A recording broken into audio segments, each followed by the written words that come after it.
Episode 2 glow tree. अंधेरा क्यों हो गया? एवरलाइट वैली में एक प्यारी ताजी सुबह थी। रोशनी नरम थी, हवा में सुकून था और घाटी धीरे धीरे जाग रही थी। पक्षी हल्की धूप में उड़ रहे थे। पत्तियों पर ओस की छोटी छोटी बूंदें चुपचाप चमक रही थीं और जहां भी नजर जाती एक ही बात महसूस होती, यहाँ कुछ बदल चुका था। बड़े तूफान के बाद एवरलाइट वैली ने दयालु होना सीख लिया था। मिंटो, जो कभी स्वार्थी बंदर था, अब दयालु होना सीख चुका था। वह कछुए को तालाब तक सुरक्षित पहुंचाने में मदद करता, अपने सबसे मीठे केले खरगोश के साथ बांटता, और जब तोते के बीज गिर जाते, मिंटो हमेशा सबसे पहले मदद के लिए पहुंचता, क्योंकि अब जानवर एक दूसरे के साथ दया से पेश आते थे। पूरा जंगल पहले से ज्यादा गर्म और खुश महसूस करने लगा था। तोता अक्सर मुस्कुराते हुए कहता, जब हम एक दूसरे के प्रति दयालु होते हैं तो हमारा जंगल फिर से एक सुरक्षित घर जैसा लगता है। लेकिन उसी दिन कुछ अजीब हुआ। जैसे जैसे सूरज धीरे धीरे ढलने लगा, जंगल अपनी रात की रोशनी का इंतजार करने लगा। हर शाम पुराना ग्लो ट्री पूरे जंगल को नरम सुनहरी रोशनी से भर देता था। वह रोशनी छोटे जानवरों को सुलाती थी, यात्रियों को घर का रास्ता दिखाती थी और रात को शांत और सुरक्षित बनाती थी। लेकिन आज रात ग्लो ट्री अंधेरा रहा। कोई चमक नहीं, कोई जगमगाहट नहीं, सिर्फ शांत परछाइयां। छोटे जानवर एक दूसरे से सटकर बैठ गए। इतना अंधेरा क्यों है? हमारी रोशनी कहाँ चली गई? क्या अब रात डरावनी होगी? यहाँ तक कि बड़े जानवर भी बेचैन हो उठे। मिंटो के दिल में हल्का सा दर्द उठा। यही जंगल तो उसे बदलने में मदद कर चुका था। हाथी ने सबको बड़ी डालियों के नीचे इकट्ठा किया। उसकी आवाज धीमी और कोमल थी, लेकिन चिंता से भरी हुई। दोस्तों, उसने कहा, ग्लो ट्री का जादू कमजोर पड़ रहा है। हमें रोशनी वापस लानी होगी, उन छोटे बच्चों के लिए जो इस पर भरोसा करते हैं। तोता घबराकर बोला, सिर्फ लाइट फायरफ्लाइज ग्लो ट्री को फिर से जगा सकती हैं, लेकिन वे बहुत दूर रहती हैं। विस्परिंग वुड्स के अंदर। खरगोश ने धीरे से पूछा, इतनी दूर कौन जाएगा? सबकी नजर मिंटो पर टिक गई। डर से नहीं, शक से नहीं, उम्मीद से। मिंटो ने हैरानी से पलकें झपकाईं।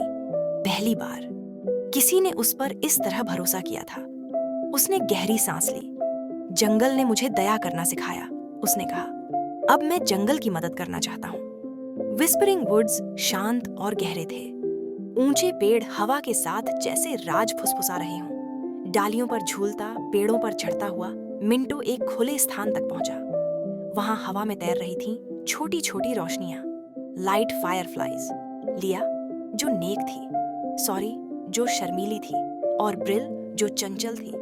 लिया ने धीरे से कहा, हमने ग्लो ट्री को नहीं छोड़ा। जंगल में दया कम हो गई थी, सॉरी ने फुसफुसाया। रोशनी दया के पीछे चलती है, ब्रिल हंसी। हमें अपना दिल दिखाओ मिंटो, शब्दों से नहीं, अपने कामों से। मिंटो ने सिर हिलाया। मैं तैयार हूं। वापसी के रास्ते में मिंटो ने खरगोश को परेशान देखा। तेज हवा उसकी गाजरें हर तरफ बिखेर चुकी थी। मिंटो मुस्कुराया। चिंता मत करो।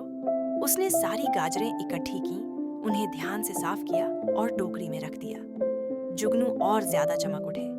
थोड़ी दूर तोता परेशान था। उसके बीज पेड़ों में फंस गए थे। मिंटो ऊपर चढ़ा, हर डाली पर खोजा और बीज एक एक करके लौटा लाया। धन्यवाद मिंटो, तोते ने चहक कर कहा। अब तुम सच में साथ देते हो।